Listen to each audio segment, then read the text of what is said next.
अब इसमें फवाद भाई इसमें ऐड भी कीजिएगा, बट एक मेरा सवाल ये भी है कि पिच को कैसे आपने रेड किया? मतलब फ़खर जमान जिस गेंद पे आउट हुए हैं वो भी इतना उठा हुआ था, जेसन होल्डर इतना बाउंस मिल रहा था, 15वें ओवर तक अच्छा खासा बाउंस मिला है। सो विकेट जो है वो ठीक था, T20 के लिए नहीं था। मीनवाइल सलमान अली आगा का कैच भी ड्रॉप हो गया है। खैर प्लीज देखिए, पिंडी में ज़्यादातर जैसे तनवीर बात कर रहे हैं, हाई स्कोरिंग मैचेस होते हैं और वही एक्सपेक्ट किया जा रहा था और वही T20 में लोग देखना भी चाहते हैं। तो विकेट तो अब ये जिन्होंने बनाया है, जिस तरह से वो देखना है कि क्यों ऐसा विकेट बना, तो ये एक्सपेक्ट ही नहीं किया जा रहा था। लेकिन कलंदर की खूबसूरती ये है कि वो हर विकेट पे ऐसा खेल सकते हैं।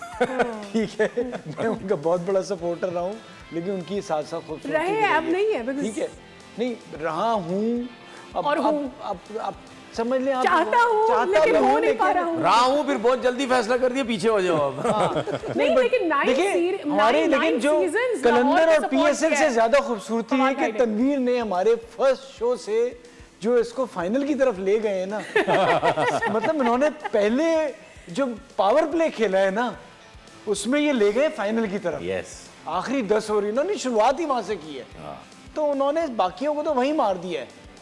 तो ये इनकी ब्यूटी है। ओके अच्छा, अब जरा थोड़ा सा मैच का डिस्कशन कर लें। अभी अभी हुआ यह है कि सलमान अली आगा का कैच ड्रॉप हो गया है। अगर यहाँ पे कैच पकड़ा जाता, खड़ा जाता, तो एक अच्छी पोजीशन में शायद लाहौर कलंदर्स आ सकते थे, but still a long batting line for Islamabad United to come. इतने रन नहीं है, इतने रन भी नहीं है, 70 हो गए। डे वन से इस्लामाबाद को हमने देखा है कि इसकी बड़ा स्कोर भी होता है ना Faisal, they would have been playing in the way they have been playing. Islamabad ने एक अपना मोमेंटम सेट किया है, वो उसी हिसाब से खेलते हैं। इस्लामाबाद पे भी सर की पहले राय ले।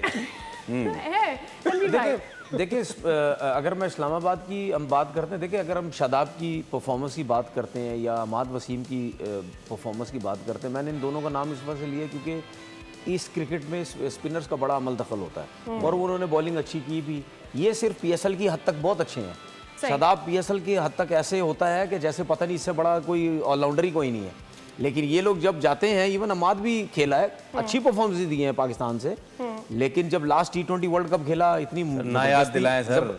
मैं कह रहा हूँ जबरदस्ती इनको लाया गया, इनकी रिटायरमेंट वापस करवा के, तो वहां भी इन्होंने कुछ नहीं किया। तो यहाँ पे इस लेवल पे तो ये बड़े अच्छे हैं, यहाँ पे इनके अगेंस्ट रन करना जरा मुश्किल हो जाता है। बाकी उनके फास्ट बॉलर्स ने बड़ी अच्छी बॉल की, नसीम शाह ने बड़ी अच्छी बॉल की, जेसन होल्डर ने 4 आउट किए, बहुत अच्छी उन्होंने बॉलिंग की है।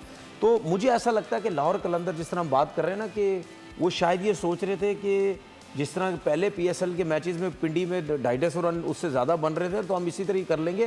क्योंकि आप उनकी अप्रोच उस टाइम देखें, पहली बॉल से ही फ़खर जमान ने निकल के मार दिया। ठीक है, इससे आप अंदाज़ा लगा सकते हैं कि वो ये सोच रहे हैं कि भाईजान 250 तो कट गल नहीं है, 250 जाना ही जाना है। तो उसके बाद उनको पता चला है कि नहीं भाई, हमारे पास अभी फिलहाल वो प्लेयर, देखिए उसकी वजह है डेरिल मिचेल जो है वो यहाँ तो नहीं रहता ना, उसने इतनी ज्यादा यहाँ लीग खेली हुई है। मुश्किल होती है, ऐसा नहीं है कि आप जब एक जगह पे खेल रहे होते हैं ना तो मुश्किलात होती हैं। वो ऐसा प्लेयर भी नहीं है, वो ऐसा प्लेयर है जिसको ऊपर से अच्छा स्टार्ट मिलेगा तो वो तब जाके आपकी इनिंग को जो ओपनर ने खेला होगा वो बिल्ड करेगा। फिर उसके बाद सैम बिलिंग्स खेले हैं, काफी अरसा यहाँ खेले हैं वो।